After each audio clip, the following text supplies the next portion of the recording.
America. I ask you today, what does America mean? Freedom, you might say. Equality. Life, liberty, and the pursuit of happiness. We're brought up on these words. We recite them in our classrooms as children. We're taught of America's magnificence, of its purple mountains' majesty, the land of the free and the home of the brave. That's the America we're raised to believe in. The prospect of the American dream motivates millions and millions of people each day to work hard, to be strong, and to never give up on getting their own slice of greatness. We've been a savior in the wake of genocide, the leader of the free world. History tells us that we're a nation born from rebels. A look at America today tells us that we're a nation that fosters dreamers.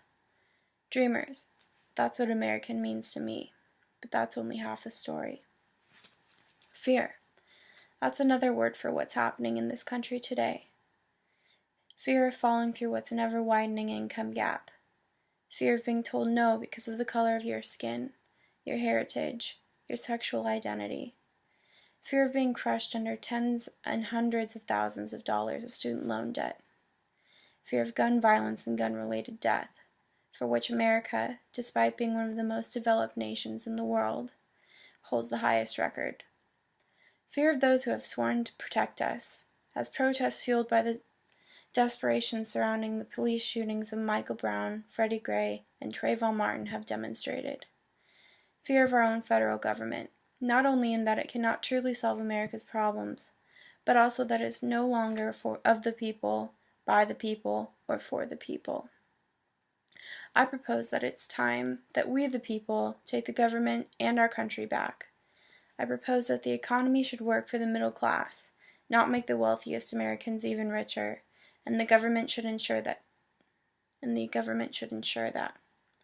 Taxes should be proportional to earnings, both for individuals and for corporations, and Americans should trust their government to invest their tax dollars wisely in the public's interests, not private interest. Government should regulate business outsourcing of jobs in order to keep more jobs at home where our deserving citizens would readily take them. We need to break the mold of minimum wage and create a living wage, one that protects the humanity of our citizens, will lift millions out of poverty, and work to close the gap on income inequality in the United States. I regard that anyone who is willing to work hard for the American dream, we, and the whole world, have been told to believe in, they should have an honest shot. It's up to us not to let the dream die. Beyond income inequality, issues of civil rights and gender disparity continue to plague our nation to this day.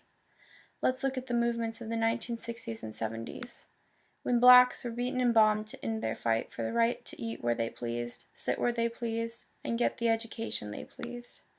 Progress was made, legislation was passed, and as I offer you, America, my proposals as a leader of our nation, as the next leader of our nation, I hope to usurp the first African-American president in our history, none of which would have been possible were it not for Americans like yourselves fighting for equality.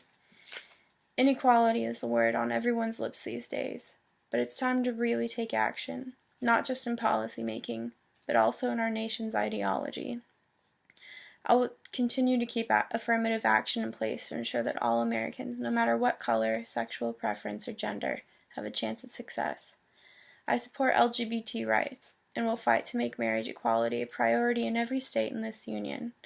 I will continue to expand Obama's work for women's rights in the workplace, for equal pay, access to adequate health care, and paid leave, and more opportunities for leadership. So today, let me remind you that our nation was born from rebels, not in fear.